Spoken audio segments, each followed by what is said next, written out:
tous et bienvenue dans ce nouveau rendez-vous journalistique, un journal présenté pour celles et ceux qui n'attendent plus grand-chose, mais qui regardent quand même par habitude ou par fatigue. Ici, pas de solution, peu d'espoir, mais de l'actualité brute. Installez-vous confortablement, ça ne va pas durer, mais ça va se répéter. Et surtout, n'oubliez pas de liker, de vous abonner et de partager. Pas parce que ça vous plaît, mais parce que les algorithmes l'exigent et qu'au fond, eux au moins, savent ce qui est bon pour vous. Voici donc les titres de l'actualité nationale et internationale de ce jour. Budget 2026 adopté par 49.3, le débat gagne un temps fou.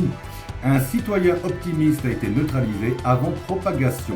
Le pouvoir d'achat augmente, un graphique le jure. Les élections municipales approchent, les candidats redécouvrent les habitants. Ursula von der Leyen, toujours plus détestée mais toujours reconduite. Décès de l'actrice Catherine O'Hara il y a quelques jours, Hollywood pleure, mais un peu tard. Et enfin, une commission est créée pour comprendre pourquoi personne n'écoute les commissions. Le portrait de la semaine, Jean-Luc Mélenchon, en colère depuis 40 ans. Et enfin la météo, sans surprise. Budget 2026 donc, adopté par 49.3, la démocratie en mode express. C'est officiel, le budget de 2026 a été adopté grâce au célèbre article 49.3, ce mécanisme démocratique innovant qui permet de gouverner sans perdre de temps à convaincre qui que ce soit. Selon le gouvernement, cette décision courageuse permet d'éviter des débats inutiles, de gagner un temps précieux et surtout d'éviter que les députés donnent leur avis. Le budget prévoit des économies massives, mais toujours très ciblées, sur les services publics, les aides et les gens qui n'ont pas de lobby.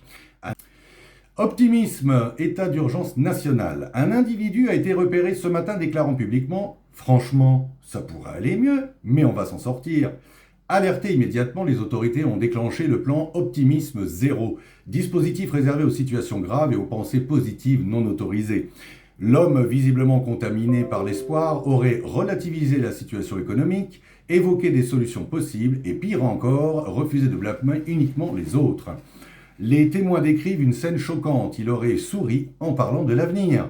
Pris en charge par les services compétents, il suit actuellement une cure intensive composée de journaux télévisés en continu, de débats anxiogènes et interviews d'experts expliquant que de toute façon, c'est trop tard. Selon les médecins, son état est désormais stable. Il recommence à râler, doute à nouveau de tout et regarde les informations avec lassitude. Pouvoir d'achat, tout va bien, regardez ailleurs. Selon les chiffres officiels, le pouvoir d'achat progresse. Selon la réalité, il hésite entre stagnation et disparition. Mais la réalité n'a pas été invitée à la conférence de presse. Municipal, campagne de proximité soudaine. Les candidats municipaux sillonnent les marchés jurant qu'ils ont toujours été là. Ils promettent plus de services avec moins d'argent, moins d'impôts sans couper dans rien et un avenir radieux dès lundi, sauf imprévu. Les maires sortants se représentent pour finir ce qu'ils ont commencé, sans préciser quoi. Ursula von der Leyen détestée mais inoxydable. Ursula von der Leyen serait aujourd'hui impopulaire dans à peu près toute l'Europe. Ce qui, selon Bruxelles, prouve son immense utilité. Interrogée, elle a rappelé que les citoyens ne comprennent pas la complexité, les élections sont secondaires et que tout cela est fait pour leur bien, même s'ils n'ont rien demandé. Cinéma à présent avec le décès de l'actrice américaine Catherine O'Hara, l'Amérique perd une maman. Émotion mondiale il y a quelques jours lorsque l'actrice Catherine O'Hara annonçait morte par plusieurs médias, visiblement surpris de se souvenir de son existence. Connue principalement pour avoir incarné la mère la plus paniquée de l'histoire du cinéma dans Maman j'ai raté l'avion, Catherine O'Hara laisse derrière elle un enfant oublié à la maison, deux cambrioleurs traumatisés et une génération entière persuadée qu'elle hurlait vraiment comme ça dans la vraie vie. Selon les premières informations, son décès aurait été causé par une absence totale de buzz récent, aucun scandale et un talent réel, ce qui est très dangereux en 2026.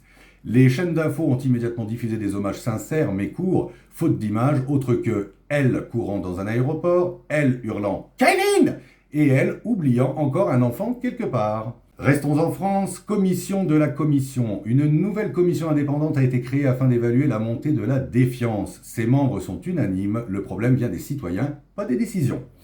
Le portrait de la semaine. Aujourd'hui, nous nous sommes intéressés à Jean-Luc Mélenchon. Cette semaine, notre portrait lui est consacré. Homme politique, tribun, infatigable et détenteur du record mondial de décibels militants, toujours en colère, même quand il est d'accord, Jean-Luc Mélenchon dénonce tout. Le système, les médias, les institutions et parfois ses propres électeurs par souci de cohérence. Selon ses proches, il a toujours raison, surtout quand tout le monde a tort. Il parle au peuple, mais très fort, pour être sûr qu'ils obéissent librement. À chaque élection, il promet une révolution imminente, qui commence généralement par une conférence de presse.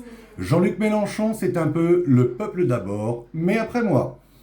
Météo, côté météo, pluie idéologique, vent contraire et ciel durablement bouché. Le soleil est annoncé après le grand soir, sans date précise.